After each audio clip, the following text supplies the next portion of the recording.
All right, it is monthly market update time. Hey, Lily with Keller Williams Realty here in Portland, Oregon.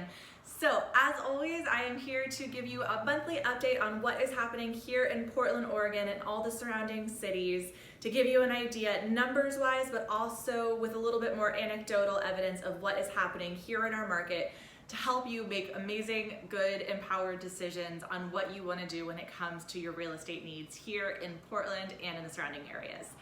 Right off the bat, I will give a little news for, I guess, both buyers and sellers, but kind of a little bit more positive for the buyer side, that we did see a rise in inventory of homes to 0.8 months, which is still very drastically low. I will have to say, a typical healthy market is 6 months of inventory, meaning that it's a good kind of balanced market for both buyers and sellers. So if we're going from 6 months to not even a month of inventory, still pretty significantly a seller's market, historically so even. But we went from 0.7 to 0.8, so hey, let's take a little bit of a win if you're on the buyer side. With that, it really does just show that we are seeing the market starting to trend a little bit more towards buyers being able to have some say in this market, being able to have some success in this market. So yes, that's a nominal change, but when it comes to the amount of new listings to the market, in the beginning of the year, we had about, I believe only about 2,000 homes to the market, whereas now for this month, we actually saw an increase to 4,200 new homes to the market in the month of June. So shows there is that little leeway and shows that there really is an improvement happening and a lot of motivation from sellers to sell their home. Now, just on the anecdotal side, this month I had 3 buyers, 2 of which were first-time home buyers, all close on properties, were handed keys, having that exciting moment.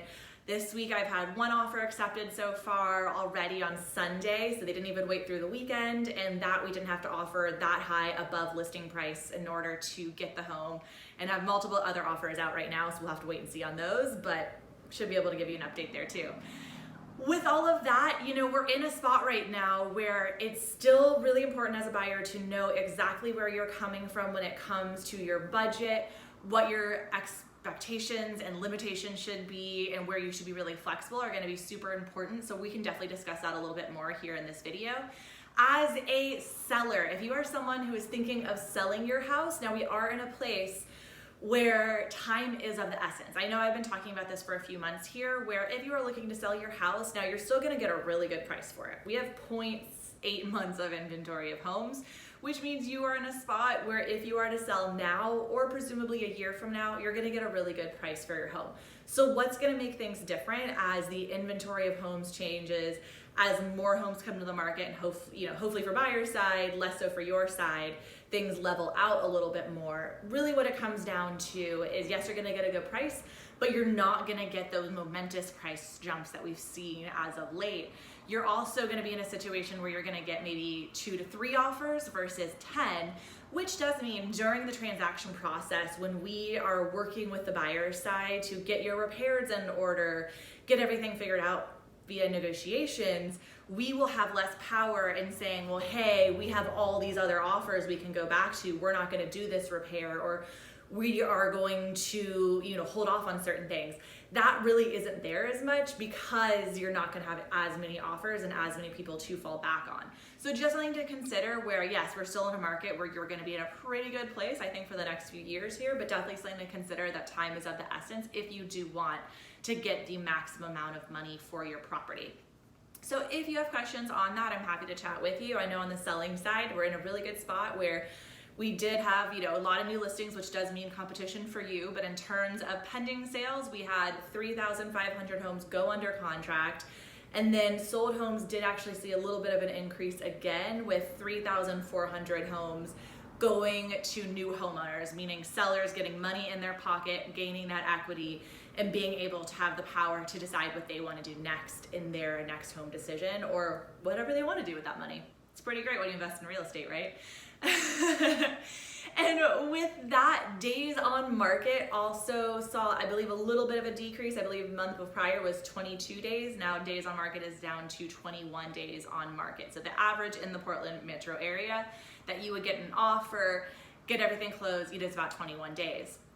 Average sales price, so this is here for you sellers, average sales price did see an increase again up to 562. So when looking at the months prior and looking years prior, we have still seen that steady increase of pricing overall. There have been times where it's jumped higher. Right now we were in a significant place where, last few months we've seen significant jumps in the average price for homes. So if you are someone that's looking to sell, again, time is of the essence and you will get a really good price for your house. There's just some negotiations parts you want to think of. Also on that, maybe I'll do a full video on this. It is becoming more and more important to prep your house. So as a seller, in the market before, we might have told you not to do that one repair that's a little bit more obvious, or your home's gonna sell no matter what. Now we're getting to a place where you're gonna have to do a lot more prep on your home. So again, able to talk with you about that, happy to chat about your options, even do a walkthrough with you. On the subject of price, now one thing, buyers, back to you buyers, one thing that you might be considering is, well, if the market is going a little bit more in my favor at this point, where in the next, I did see a thing, economists did predict that in the second half of the year, which we're already in obviously, we should see a significant spike in new listing to the market, new inventory of homes, which for buyers might think, well, should I wait out buying? It's been, difficult to find a house, all of that. A lot of these cases, I would say no. If you're in a good financial spot to buy a house, everything is good to go, you're seeing properties that work really well for you, then I would say start looking for your home, start seeing what you can do out there. We can always talk strategy and figure out how it's actually gonna work for you. Because with that, we don't really know, yes, inventory of homes is probably going to rise, but potentially that also means that that interest rates are also on the rise. So there is a chance, we're already kind of seeing it happening a little bit right now, that interest rates are going to continue to rise here. So let's say you wait out the market to find the better home for you and think that, especially if you're thinking that has to do with anything economic, so like, oh, maybe I can get a better price too, that's really not going to be a thing you want to consider, because prices of homes are going to steadily continue to rise.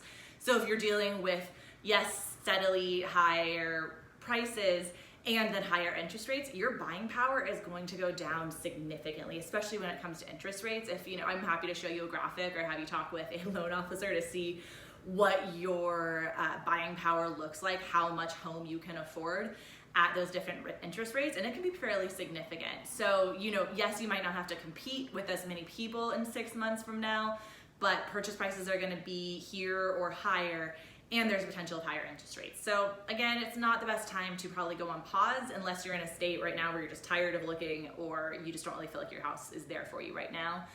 Other thing we can talk about is trends in the market, but I'm already getting to 8 minutes on this and I feel like I have so much I want to tell you, so I'm gonna cut this one now and maybe do a few follow-up videos here. I'll shoot for you in a second.